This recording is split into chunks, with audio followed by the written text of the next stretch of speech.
Good morning, good afternoon, or good evening, whichever time zone you're on. I'm glad you're here with me. Today, I want to talk to you about something that's very personal and deep in many ways. I especially want to recognize the caregivers that we had in our lives and people that are actually doing it as we speak. This is something that, on a personal level, I encountered. I had experience with my father 20 something years ago, probably 22, 23 years ago.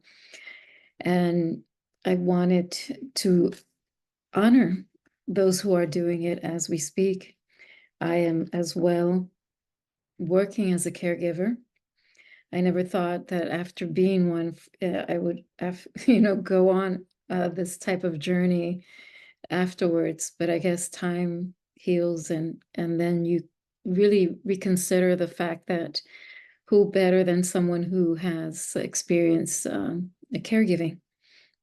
Now, I'm not going to talk much about my experience. That would be probably another topic. I can go briefly into it and just mention that, my dad, when I was 21, was diagnosed with Alzheimer's. My parents were divorced, excuse me.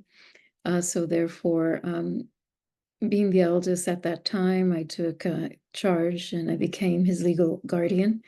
And I never thought I would go in that journey, and never thought what kind of life I would have. But with that said, uh, fast forward, here I am, and I'm a caregiver. That's what I am doing as work, as a career at the moment. And it's been very interesting that after being in that situation with my father, I find myself here, like I said, and it's been very humbling. Um, I can tell you that for those that are doing this right now, my heart goes out for you. And if there's anything that I can do to help or ease your situation, being that you're taking care of your parent or your spouse or a son or a daughter that's disabled, etc., I I'm there for you if you need, because it is not an easy journey, especially when you had probably plans to do so many other things, and maybe with that person as well, either travel, study, etc.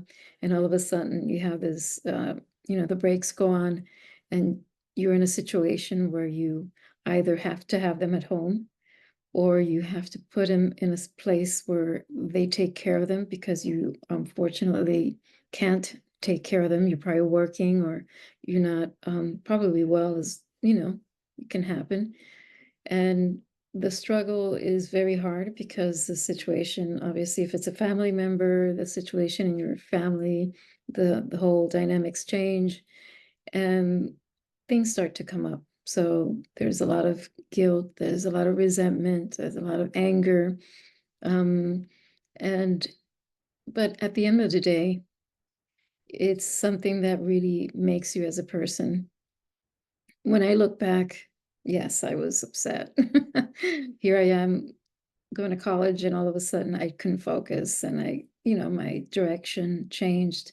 But what I was able to obtain from it was much deeper than what I thought. I probably in the direction that I was probably going to go if that wouldn't happen.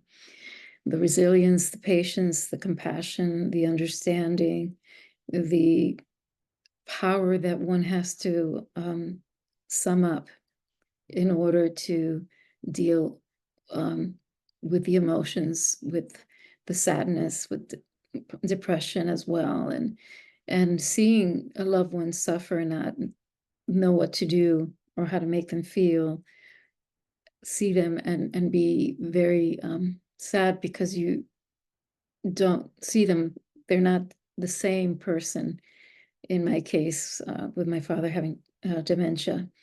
But the beauty of it, and I can tell you from my experience, is the bond that I formed with my father. Ironically, he was more closer. We got more closer during this time than before. But again, I wanted to just come in and honor those who have taken care of their parents or loved ones. I want to honor those who are doing it right now. And I ask you to hang in there. And again, there is support, there's help, there's friends, there are family members, or or it doesn't have to be family. It can be, you know, someone maybe like me. You can reach out to me. You can text to, write a note here on YouTube, and we'll communicate. It's not an easy task, but again, if you hang in there, the beautiful repercussions of it, of how it turns you into a different human being, a resilient and a strong person. This is what we need right now. And the world is changing, and we all are going to, some people are going to need people to support them. So, and I want to honor as well those who are letting us take care of them, meaning, for example, I have a few clients that are unfortunately bedbound, and they cannot do anything. So you're there to help them do pretty much everything that they can't do. And sometimes they feel helpless. They feel embarrassed. They feel sad because they were so independent, and now they have to depend on somebody else. But another beauty part of it is that you see this human being as someone that it's not disconnected from you. And for me, it's been humbling. And when I see them kind of breaking down a bit, I just look at them and I smile and I tell them it's okay, because you know what? One day that can be you or that can be me. And I hope I hope I continue to be healthy and at my older years, but there can be a situation where I may need care. And I hope that the same thing that I'm trying to do with others at this time, it can be as well reciprocated to me. And again, I want to honor those who are taking care of their parents, their loved ones, their spouse, etc. Hang in there. You're amazing.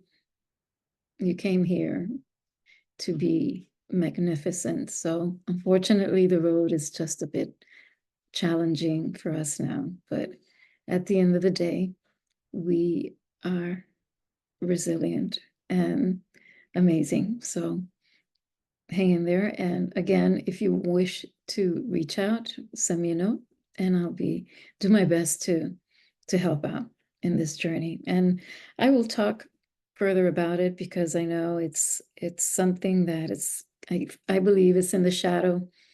There's so many things going on nowadays that we overlook what's the heroes. And I'm not saying that, to pat myself in the back, but I've seen a lot of people taking the role, taking that direction in order to take care of a loved one. And it's heartfelt. So let's help those, let's support those who are doing it, and let's try to be compassionate and loving towards one another. Okay? Well, thank you for listening. I'll see you next time.